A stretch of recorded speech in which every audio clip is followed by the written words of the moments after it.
वही है। वशिष्ठ और विश्वामित्र के चरित्र में विश्वामित्र के हृदय में प्रारंभ में इस मात्सर्य की वृत्ति का उदय होता और उस मात्सर्य की वृत्ति का परिणाम यह हुआ कि उन्होंने तपस्या की और महानतम ऋषियों का पद उन्होंने प्राप्त कर लिया, ब्रह्मर्षि बन गए। लगा कि कितना गौरवशाली परिणाम है। उसको हमारे पुराण जिस रूप में रखते हैं वो बड़ा समझ नहीं होते हैं। अगर वे क्षत्रिय से ब्राह्मण बनना चाहते हैं, क्योंकि वशिष्ठ के सामने उनके अस्त्र व्यर्थ चले गए, तो व्यर्थ चले गए तो हमें भी उन्हें हराना। तो हम शस्त्र से नहीं हराएंगे तो तपस्या से हराएंगे। और उन्होंने वो तपस्या की और सचमुच इतने आगे बढ़ते गए कि चारों उनको ब्रह्मर्षि कह करके पुकारे जाने लगे। और उसका एक बहुत मनोवैज्ञानिक मात्सर्य के प्रसंग की जो सर्वोत्कृष्ट व्याख्या है उस संदर्भ में है कि सूर्यवंश में भी एक राजा थे त्रिशंकु, जो हरिश्चंद्र के रूप में महादानी प्रसिद्ध है। उनके पिता का नाम त्रिशंकु था। वो त्रिशंकु पहले त्रिशंकु नहीं कहे जाते थे, बाद में वह नाम इतना प्रसिद्ध हुआ कि उनका पुराना नाम तो लोगों को भूल ही गया। उन्होंने गुरु वशिष्ठ से ये कहा कि मैं स्वर्ग जाना चाहता हूँ। गुरु वशिष्ठ ने कहा क्या तुम्हें इसमें संदेह है? तुम जैसा धर्मपरायण स्वर्ग नहीं जाएगा तो कहाँ जाएगा? पर वही व्यक्ति, महाराज बहुत से लोग स्वर्ग जाते हैं, मैं भी अगर वैसे गया तो मेरी क्या विशेषता? ये मेरी विशेषता लोगों को बहुत प्रेरित करती है। तब मैं चाहता हूं कि और लोग शरीर छोड़ के जाते हैं, मैं इसी शरीर से जाऊं। तो वशिष्ठ जी तो ब्रह्मा के पुत्र हैं और उन्होंने भी जी ब्रह्मा का नाम दे दिया। सो तो नियम कानून के अनुकूल ही सब कुछ होता है। उन्होंने कहा नहीं, ये संभव नहीं। और तब फिर उन्होंने कहा कि अब क्या करें? वो वृत्ति कहाँ ले जाती है? अब तो यही अच्छा होगा कि मैं विश्वामित्र जी के पास जाऊं। तो विश्वामित्र और वशिष्ठ में बड़ी होड़ है। इन्होंने नहीं किया है तो उनको हम दोष दिलावेंगे, तो जो नहीं कर पाए आप तो कर ही सकते हैं। वो कैसा विचित्र है। स्वर्ग जाने की इच्छा तो बिल्कुल इच्छा नहीं दिखाई देता है। और वशिष्ठ जी से उन्होंने कहा तो वशिष्ठ जी ने नहीं किया तो यही लगा कि भाई ये तो कैसे गुरु जी है कि इतने महापुरुष होकर के भी शिष्य स्वर्ग नहीं देख पा रहे। और विश्वामित्र जी के चरणों में जाकर के जब उन्होंने स्तुति किया तो महात्मा जी प्रसन्न हो गए। तुम तो वशिष्ठ के शिष्य हो, तुम कैसे आ गए? तुरंत महाराज एक कार्य ऐसा था कि जिसके लिए उन्होंने कहा कि यह हो नहीं सकता, संभव नहीं। क्या मैं शरीर स्वर्ग जाना चाहता हूं, पर वशिष्ठ जी कहते हैं संभव नहीं, पर आप तो उनसे बहुत बड़े महात्मा हैं, मुझे विश्वास है कि ये कार्य आप अवश्य कर सकते हैं। और वही व्यक्ति, अच्छा मैं करके दिखाऊंगा, तो मैं शरीर स्वर्ग में भेजूंगा। और सचमुच इतने बड़े तपस्वी थे कि उन्होंने तपस्या के प्रभाव से त्रिशंकु को स्वर्ग में इसी शरीर से भेज दिया। कितने परोपकारी, अपनी तपस्या लगा करके दूसरे व्यक्ति को स्वर्ग भेज रहे हैं। पर पुराणकार तो कहते हैं कि हुआ उल्टा।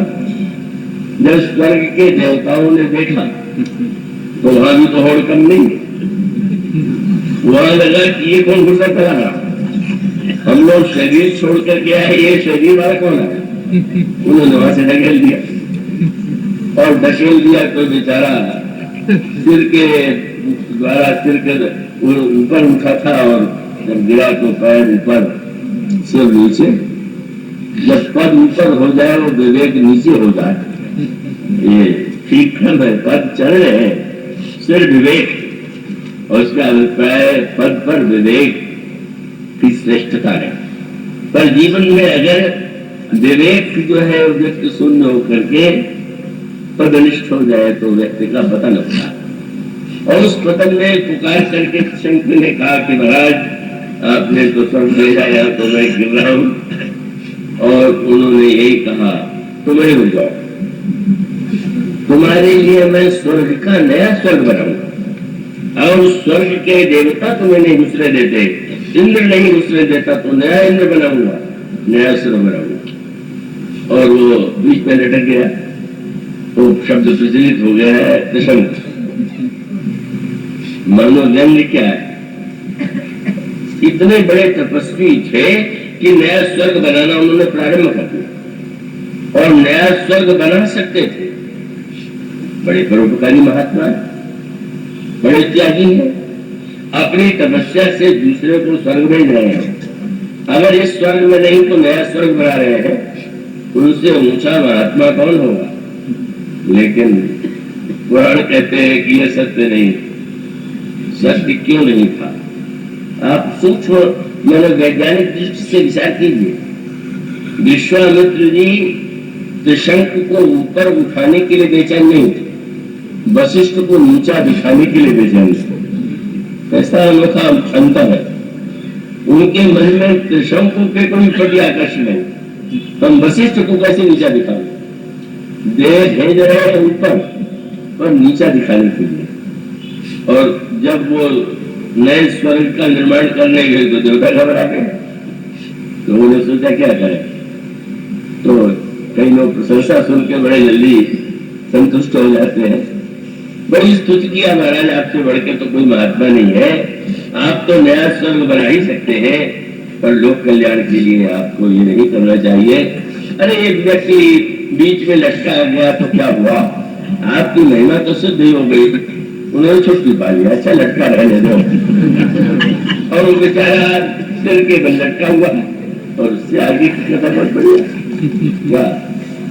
वो अब जब नीचे मुंह के बल, तो उसके मुंह से लार टपकने लगी। अब पुराण जो बात कहते हैं वो तो बड़ी हंसी की लगती है, और क्या कल्पना लगती है। चलिए कुछ लार से एक नदी निकली, और उसी नदी का नाम कर्मनाशा है। ये भूगोल में भी कर्मनाशा है। उत्तर प्रदेश और बिहार की सीमा पर बहने वाली एक नदी कर्मनाशा भी है।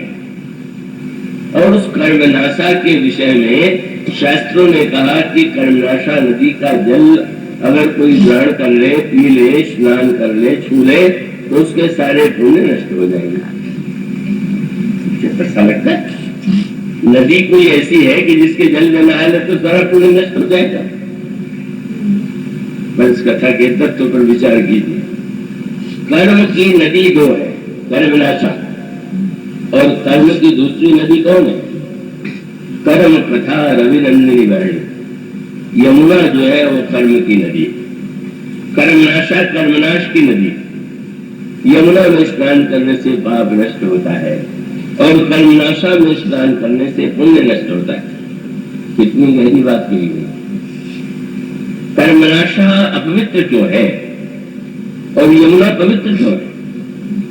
और इसका उत्तर ये है कि यमुना जो है उनका जन्म हुआ है सूर्य से। भौगोलिक अर्थों में तो आप हिमालय में जाएंगे तो यमुनोत्री से यमुना निकलेगी, पर रामायण में बार बार उनको सूर्य नंदिनी कह करके परिचय दिया गया। कर्म कथा रवि नंदिनी वाणी। और इसका अभिप्राय क्या है? आपका कर्म, उसके मूल में अगर ज्ञान है, आपकी क्रिया के मूल में अगर प्रकाश है, आपके कर्म के मूल में अगर विज्ञान की वृत्ति है, तो मनुष्य के जीवन में अनजाने में कई भूलें होती हैं। पर जब कोई व्यक्ति शुद्ध भाव से और पवित्र विचार से कर्म करता है, तो अगर कोई पाप है तो भी नष्ट हो जाएगा। और लार माने लार टपक पड़ना। दूसरे के पास कोई अच्छी वस्तु देखी खाते, लार टपकने लगी, और इतनी लार अगर टपकने लगे कि नदी बह जाए। उसका अर्थ ये है कि जिस सारे ये जितनी घटना हुई उसके मूल में मात्सर्य, ईर्षा और लाल को ही लालसा, ये शब्द हिंदी में बड़ी लालसा मेरे मन में।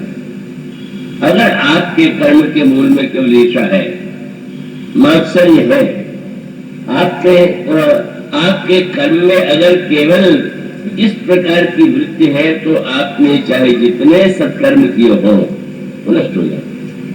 ये बहुत मनोवैज्ञानिक और जीवन का सत्य है। और अधिक पुण्यात्मा जो दिखाई देते हैं, लगता है कर्मनाशा में नहाते होंगे, यमुना में नहीं नहाते होंगे। शरीर से नहीं, आप मन से कहा नहाते हैं। आप आपके कर्म के पीछे लालसा, ईर्षा, द्वेष, दूसरे को नीचा दिखाने की वृत्ति है कि आपके कर्म के मूल में विवेक है, ज्ञान। और तब वह दृष्टांत तो कई बार दोहराया गया। बनारस निकट है जहाँ कर्मनाशा नदी बहती है। कोई विवाह तय हो गया जहाँ कन्या पक्ष कर्मनाशा नदी के उस पार, बर जो है वाराणसी का। पर समस्या तब आई कि जब विवाह करने के लिए, विवाह तो तय हो गया, पर वहां के विद्वानों से कहा गया, जो वर के पिता थे वो धनिक थे, और उन्होंने बड़े बड़े विद्वानों से कहा कि आप लोग चलिए। उन्होंने कहा हम कर जाएंगे, क्योंकि कर्मनाशा इतनी छोटी नदी है, बरसात में तो जल बहुत होता है, अन्य ऋतुओं में उसमें नाव भी नहीं चल सकती। तो उनका कहना था कि उस नदी को पार करने के लिए पैर तो उसमें रखना पड़ेगा। हमने जितने पुण्य किए सब नष्ट हो जाएंगे, हम क्यों नहीं? बड़ी समस्या है।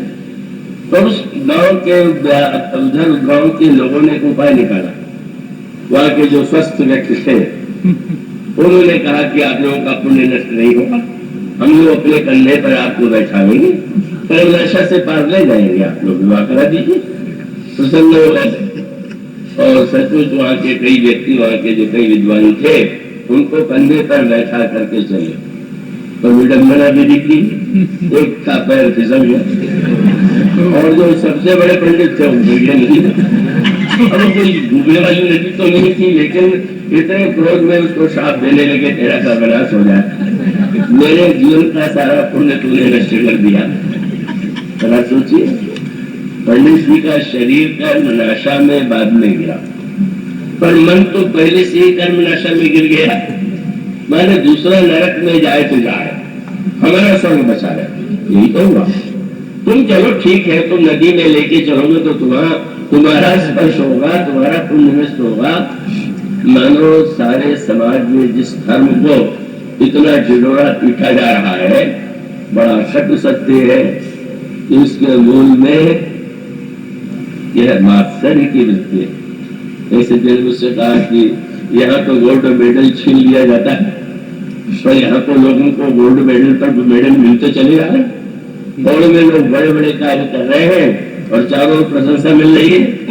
तो मैंने कहा यहाँ जांच में जैसे छीन लिया जाता है, इसी प्रकार से गोल्ड मेडल वाले जब ऊपर पहुंचेंगे तो यमराज छीन लेंगे कि तुम नकली दवा पी करके धर्म का आचरण करके आए हो, चलो यार नहीं छीना तो वहां जरूर छीनेगा। कितना कथ सत्य है, और सबके लिए, किसी एक व्यक्ति के लिए नहीं। ये गहराई से विचार करने की वस्तु है कि हमारे कर्म के मूल में कहीं ऐसी वृत्ति तो नहीं है कि जो दिखाई देती है अच्छे कार्य के रूप में, लेकिन उसके पीछे भावना इस प्रकार की।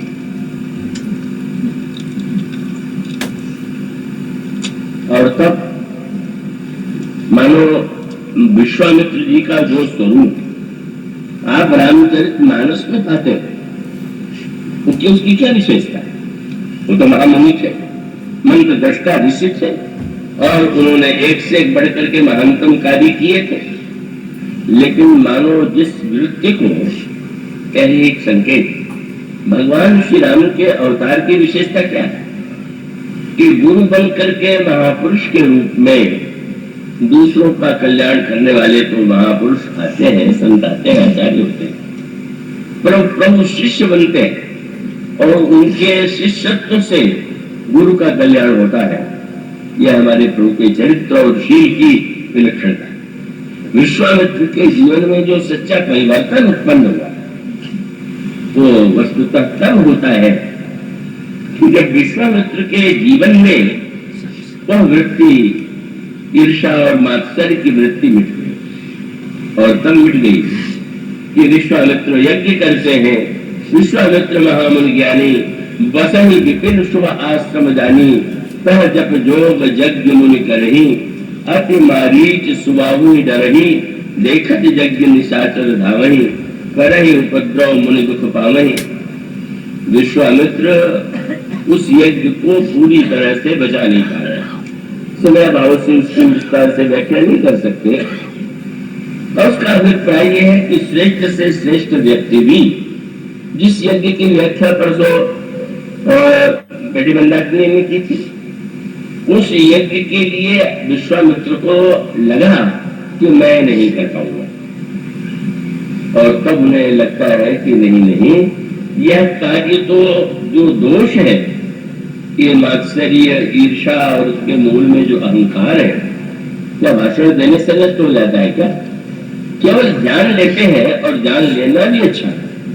हम अपने आप को बड़ी सरलता से जो धार्मिकता का प्रमाण पत्र देते हैं, वो देना बंद कर दें कितने, पर इनका विनाश कैसे हो सकता है?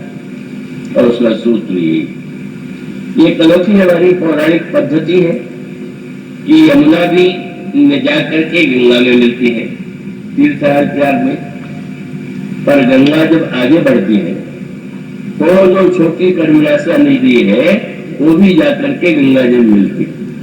कितनी बड़ी बात कह दी। यमुना तो पवित्र है ही, और वो गंगा में मिलकर के परम पवित्र रहे या तो कोई आश्चर्य नहीं। गंगा भक्ति की प्रतीक है, राम भक्ति जहाँ सुरसर धारा, और इसका अभिप्राय ज्ञान के मूल उद्गम से जिस कर्म का सृजन हुआ, और जब वो भक्ति में समाहित हो जाती है तो वो उसमें पूर्णता आती है। लेकिन बाद में मानो संकेत ही है कि अब कोई व्यक्ति मात्सर्य छोड़ पा दे, ईर्षा बिल्कुल छोड़ दे, अहंकार शून्य हो जाए, ये तो कोई सरल बात नहीं, बड़ी कठिन, असंभव प्राय। और तब जब यह बताया गया कि कर्मनाशा भी गंगा में ही मिलती है, और जब गंगा में मिलती है तो क्या उसके बाद कोई ये कहेगा क्या कि अब कर्मनाशा इसमें मिल गई तो जल अपवित्र हो गया? नहीं, कर्मनाशा का जल गंगा में जाकर के पवित्र हो जाता है। रामायण में वो आपको पंक्ति मिलेगी, कर्मनाश जल सुरसरी परई, देही को कहु शीस नहीं भय। कर्मनाशा जाकर के भक्त की गंगा में मिली, लालसा से, ईर्षा से, अभिमान से भी जो कर्म किया गया, अंत में भगवान से निवेदन करें कि प्रभु हमको इन दोषों को मिटा नहीं पाते हैं, आप ही कृपा करके हमारे अंतःकरण के इन दोषों को मिटा दे। यही मानो गंगा में अपने आप को विलीन कर देना। और इसका अर्थ यह है कि अंततो गत्वा कितने बड़े महापुरुष को भी यही लगा कि बिनु हरि मरी निश्चर पापी, हरि बिनु मरी निश्चर पापी। भगवान ही तारका को मिटा सकते हैं, भगवान ही मारीच और सुबाहु को मार सकते हैं, मैं नहीं मार पाऊंगा। उसकी हम विस्तृत व्याख्या इस समय नहीं करना चाहेंगे। तो ये मारीच, ताड़का और सुबाहु जो है, इनको मारना केवल भगवान के लिए संभव है, पर वो भगवान कहाँ है? ये भगवान तो अवतार ले चुके हैं, पर कहाँ लिया है? सूर्यवंश में, दशरथ के पुत्र के रूप में। और तब विश्वामित्र जी को लगा कि देखो कितनी बड़ी भूल मुझसे हो गई। मैं इस बात के लिए तपस्या करने लगा कि लोग मुझे क्षत्रिय नहीं ब्राह्मण कहें, ब्रह्मर्षि कहें। मुझे पता होता कि भगवान क्षत्रिय के घर में आने वाले हैं तो बेकार समय तपस्या में क्यों लगाता। समझ में व्यर्थ है। क्या हो गया? ब्रह्मर्षि शब्द जुड़ गया। तो आजकल तो बातियां बड़ी सरलता से आप जोड़ दीजिए, चाहे जिसको जो बना दीजिए, उसमें कठिन होता था, मानो लाभ कुछ नहीं। और तब ये भी पता चला कि भगवान ने क्षत्रिय कुल में ही जन्म नहीं लिया है, उन्होंने ऐसे क्षत्रिय के यहाँ जन्म लिया है जिनके गुरु वशिष्ठ हैं। और तब आज तक मैंने भले ही वशिष्ठ को हराने की चेष्टा किया, पर अब तो भगवान को पाने के लिए वशिष्ठ का आश्रय लेना होगा। यह मानो इसका उल्टा अर्थ न लेने की ऋषि मुनियों में इतनी कमी थी, किसमें कमी नहीं होती, पर वो कमी को कमी न मान करके जो गुण मानता है वो कमी है, वो तो समझ गए। और देखिए बिल्कुल ईर्षा छोड़ करके, जाति का अभिमान छोड़ करके, इसलिए गोस्वामी जी ने देखा तुलसीदास जी तो शब्दों के द्वारा ही अपनी भावना प्रकट करते। जब विश्वामित्र में भावना उदित हुई तो गोस्वामी जी ने ब्रह्मर्षि के रूप में उनका वर्णन नहीं किया। क्या लिखा? गाजी तनय मन चित्तावाद्याति, गाजी के पुत्र। अच्छा भाई, तो श्री राम के लाने से पहले और गोस्वामी जी ने कहा जब विवाह हो गया और विवाह होने के पश्चात विश्वामित्र को भी आग्रह करके वशिष्ठ महाराज दशरथ अयोध्या लाए, और तब वह दृश्य सामने आया कि जब प्रातः काल स्नान करके राजसभा में बैठे वशिष्ठ कथा सुनाने लगे। लेकिन आज नई बात हुई, वही परिवर्तन सच्चा परिवर्तन। विश्वामित्र के मन में जो आक्रोश था, जो विद्वेष था, गोस्वामी ने कहा वशिष्ठ जी कथा किसके सुनाते? बोले मुनि मन अगम, और नाम कितना सुंदर सुना, गादि सुत करण मुदित वशिष्ठ विपुल विजय। वशिष्ठ जी ने कहा गादि पुत्र विश्वामित्र, और विश्वामित्र गदगद हो गए। सबने ब्रह्मर्षि कह दिया पर उदास थे। शिष्य ने पूछा महाराज प्रसन्न क्यों नहीं? सारा संसार आपको ब्रह्मर्षि कह रहा है। पर उन्होंने कहा सब कह रहे हैं तो क्या हुआ, वशिष्ठ तो नहीं कह रहे। एक व्यक्ति को न कहने से दुखी हो गए, और आज गोस्वामी जी कहते हैं कि गादी का पुत्र सुन करके ये नहीं हुआ कि मुझे नीचे उतार रहे, ब्रह्मर्षि की जगह गादी का बेटा बना रहे। गोस्वामी जी कहते जब उन्होंने गदगद कंठ से वशिष्ठ जी ने विश्वामित्र कितने महान है, कितनी तपस्या की, ये नहीं सुना है कि कितने ईर्ष्यालु है, क्या क्या वो कष्ट दे चुके हैं, बड़ी प्रशंसा कर दिया। और तब वामदेव जी बैठे थे। वामदेव जी ने कहा बोले वामदेव सब साची, कीरत कलित लोक तिहु माची। आज तो चारों ओर विश्वामित्र जी का ही छाया हुआ है। और तो स्वामी ने लिखा कि जब इस कथा का सभी श्रोता आनंद ले रहे होंगे, पर सबसे अधिक आनंद किसको सुनने में आया? श्रोताओं में तो भेद होता है।